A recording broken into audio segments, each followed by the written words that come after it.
Good evening, everyone. I am Shifty from Spartan 6 Airsoft. Tonight I am alone, unfortunately, me being a truck driver, and I'm currently in Nebraska right now, Omaha, Nebraska.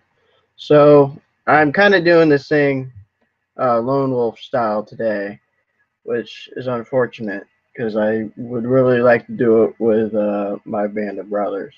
So first off, shout outs to the rest of the team because I can't be there with them. It really sucks. I know this is on a Monday night, and I just managed to squeeze some time in with my busy schedule. I just got done being sick, so trying to fit this in right now while the topic is hot, which is Fulda Gap and the recap of what the what the frick happened at Fulda Gap, Warsaw in particular. Um, it was not as bad as last year, which I guess is an improvement. I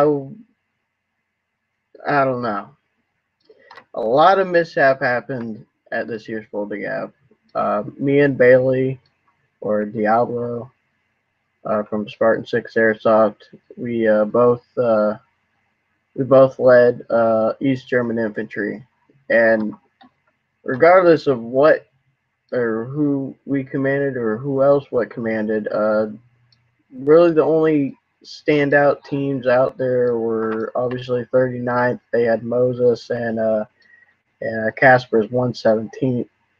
When we got on the field, man, we really didn't have a lot of people in EGI. We had 40, maybe. We were supposed to have about 70 approximate, which was a real big shocker.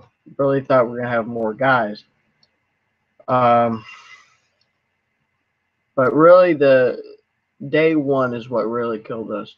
And the problem with day one, what happened, what was supposed to happen was NATO forces were not supposed to be on that wood line. Everyone was told that they were going to be at bases 100, 150 meters behind the wood line. No, they were set up camp right there at the wood line, tucking in by trees and buildings. Camper Central. I mean, you throw bodies at it all day, and it's hard on that wood line.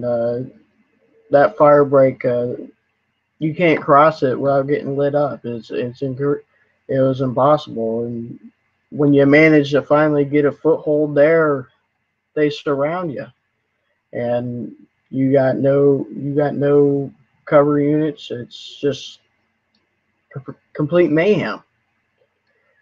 It's a lot different what I remember back in the day, like it was so long ago. 2000, 2011 to 2013, it was not like that. They were back behind the wood line. They were not at the wood line. So 2014, 2015, it's been the same deal. And Warsaw's have at it. We deal with what we can do and what's what we got, and we don't bitch and complain about it. But if there's something that we could do about it, it'd be great.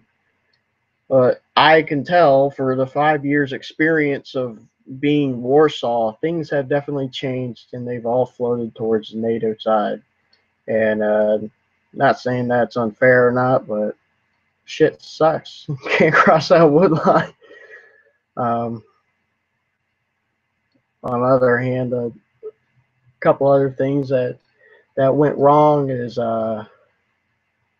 we should not have kept 117th behind the wood line. We should have had them assault the wood line also. It was a weird plan. It was a ballsy move. Warsaw never done it before. NATO forces were on the field before game, and saw that our Spetsnaz forces were on the field also, which was the plan is that Spetsnaz forces, they were allowed to come into the game early behind enemy lines and do some damage without being unnoticed or unbothered until the game started.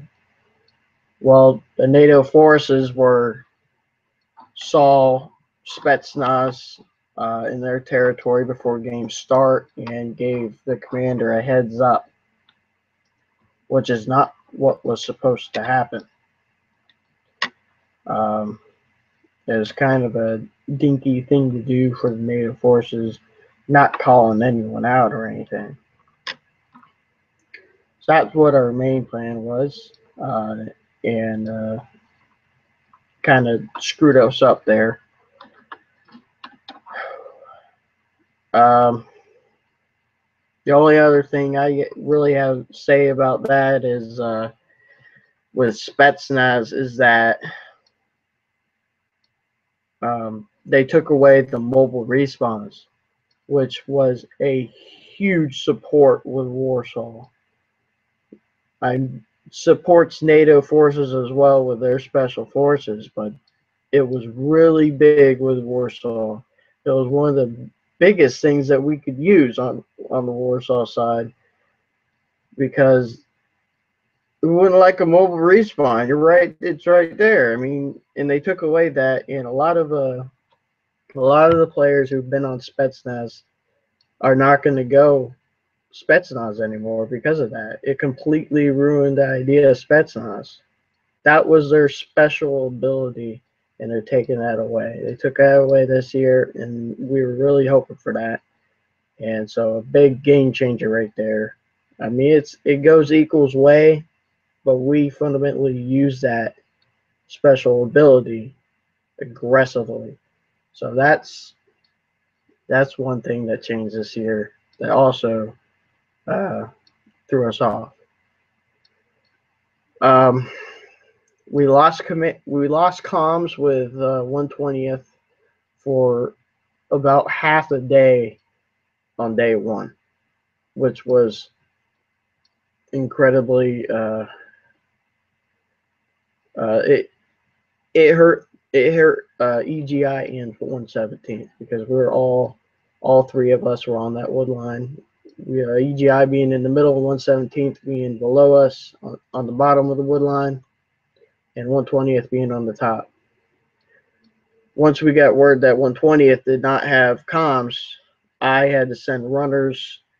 I had to send my XO, which was Bailey or Diablo, up there multiple times trying to find him. We couldn't find him, and for some reason he came up behind me. And I'm like, what are you doing up here? You're supposed to be up on the hill with your guys.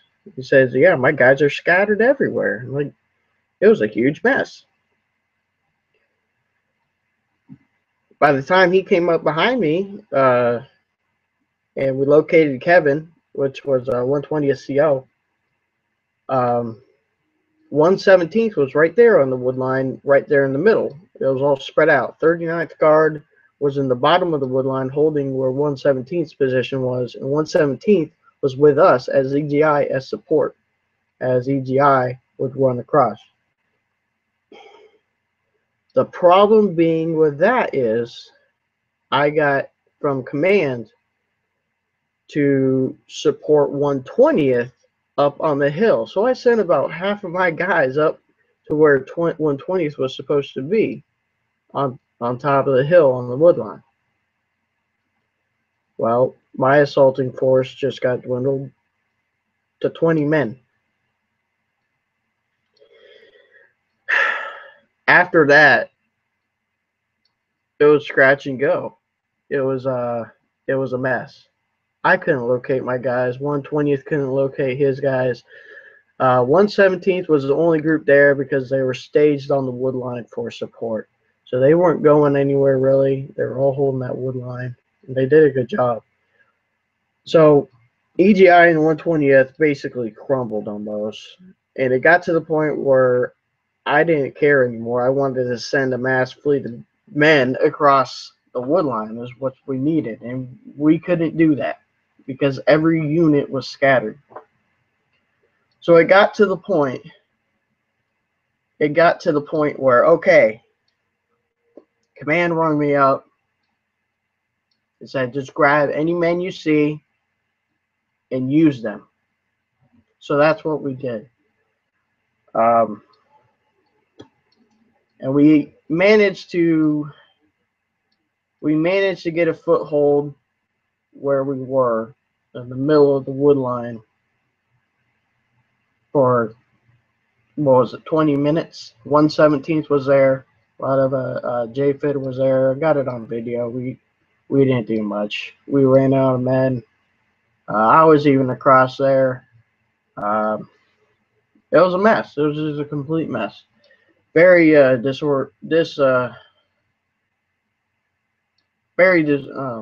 not disoriented, but everyone was just everywhere, and it was a complete mess.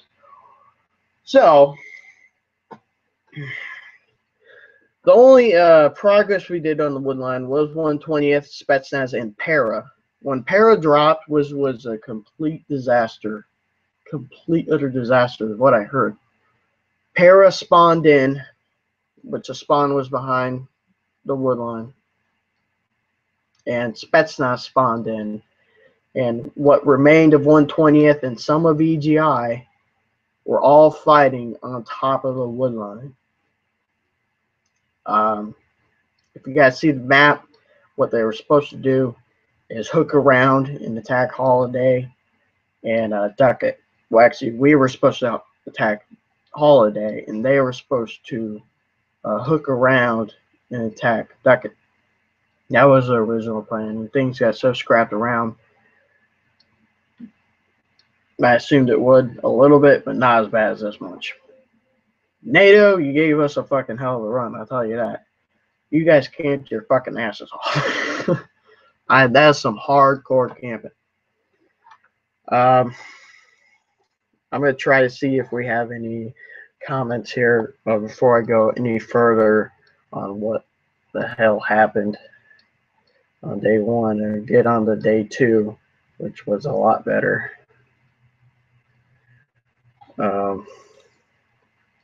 Day two, we got to start in. We got to start in behind the wood line, and we actually made a lot of progress and made up for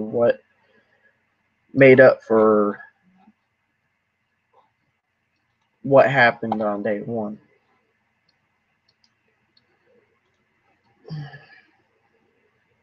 Give me a second here, see if we have any comments.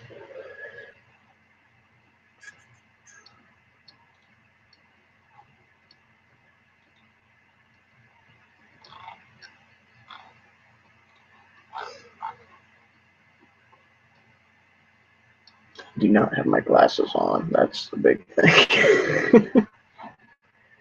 All right. These nuts. Yep, these nuts. Shout out to these nuts. You guys are funny. You guys are funny. All right. The day one, basically the end of day one, I was the only one holding the rest of the wood line. All the commanders, I couldn't find any other commanders. I was there alone. They ended up in NATO, crossed the wood line, and we had about 20 guys back there. And when the special forces, NATO special forces rolled in and captured Seoul, man, it was downhill from there. Kind of left Seoul alone. I kind of just ran into, I can't remember the name of it, Leningrad, on top of the hill where 1/20th was staged at the beginning of the game. NATO took Leningrad, and they only had about 3 or 4 guys. So what I did is I ran up there and got hit real quick just to scope out, see how many guys are up there. Went back to the spawn like, hey guys, we need to get some guys up there at some points. If we hold it for 20 minutes until the end of the game, we get these points. Me and about 5 or 6 dudes went up there. I didn't even have my gun.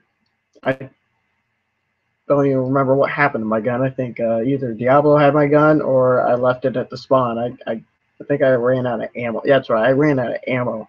So I went out there with a Gatorade bottle. Full charge. I was the first one. We had two guys sweeping from the right, two guys sweeping from the left, and three guys behind me. And I ran in there, and I stumbled a lot, but I got a kill with the Gatorade bottle, which was freaking hilarious. I didn't think that would ever happen at Fulda Gap. I could see that happening on the CQB field, but when you throw a Gatorade bottle and say safe kill, and he calls it, priceless, priceless.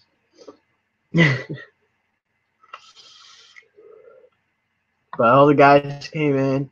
We captured Leningrad. That was our little whatchamacallit for all the hard work we did for the day, I guess. I don't know. We recaptured Leningrad, and that was a game in. We got the points from Leningrad. Still lost Seoul, but I went back in Seoul, and one of the refs said, "Hey, you guys still got points for Seoul." I'm like, "Why?" He said, "Well, they forgot to flip the dang flag." I looked at the flag was red. We got points for Seoul. So I guess Special Forces, NATO Special Forces, they didn't take it after all. So that was, I guess, good news. And I'm an optimist, I guess. So good news. So day 2. I don't know where everyone was. It seemed about like 300 Warsaw players left. It was pretty thin. We had about 15 guys at DGI. Vinny was flipping shit. Where the fuck is everyone? Where is everyone supposed to be? Blah, blah, blah, blah, blah, blah. It was a mess. And I tried to get orders from Vinny. I'm like, Vinny, just tell me to do something. I'll go do it. Like, I don't know what you want. I don't know what to do or not. I don't know where we'll need you. So game start, we kind of lagged for like 10 seconds. I'm like, fuck this. Everyone get to the wood line. OP Alpha. Let's go to OP Alpha. That's our home for today. OP Alpha. That's my mission. Because I didn't have any orders. So I just decided, okay, OP Alpha will be our area. That's our home. That's our camping spot. And I already posted the video of this and everything, what was going on. I sent D13 and Bailey or Diablo XL to scout downhill and see what was going down. How many NATO players up there? We just heard that NATO was shooting down from a hill onto OP Chicken Hawk. So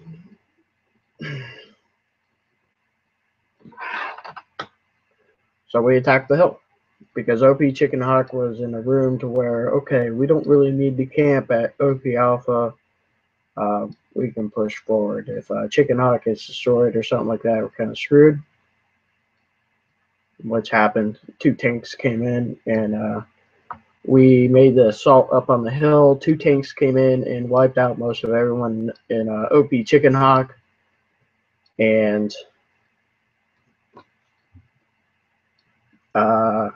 command scrambled AT, took out the tanks, and we took OP Chicken Hawk. 117th, I believe, held it. OP 117th held Fulda for the remainder of the entire day, which is fucking awesome. Mad props to Bighorn.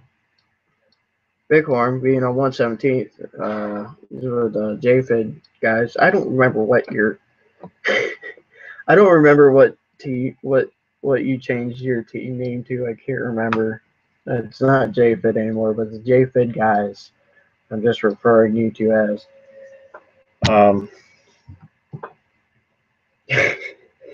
He's got his M240 Bravo up there, and he didn't die all day. All day Bighorn stayed up on that hill in the trench system, and just I can't even imagine. And it was a blast to hear that, though, that we held Fulda all day, because Fulda, or Alpha, as most of you know, is a big bitch, a big nasty treacherous bitch. So yeah, that was good news. We made up a lot of work what we did, or what we didn't do on day 2. It didn't make up for nearly as much as we hoped it would. We almost lost 2-1. For well, day 2 was awesome. Day 2 was fun as hell. We can maneuver, we can flank, we can attack, and we can defend. Day 1, horrible. I hated day 1. Not that it was raining. We've all played in the rain before. Yeah, it sucks. It gets cold. Your balls get wet. But NATO just camps on that wood line. So, what you gonna do? Regardless, we did have fun day 1. Day 1 was still fun at sometimes. It was just a complete disaster. I'm actually embarrassed to talk about day 1. That I'm embarrassed to even post a video on YouTube on day 1. A lot of people wouldn't listen. That's another thing. A lot of people wouldn't listen. I understand. I'm a guy that likes to win. And I told everyone on day before the game start, sorry if you get butthurt. I'm gonna yell things and say some things to get you guys moving, but we need to get in that wood line, or we're just gonna be attacking all day. All day. We're just gonna be trying to get across that wood line.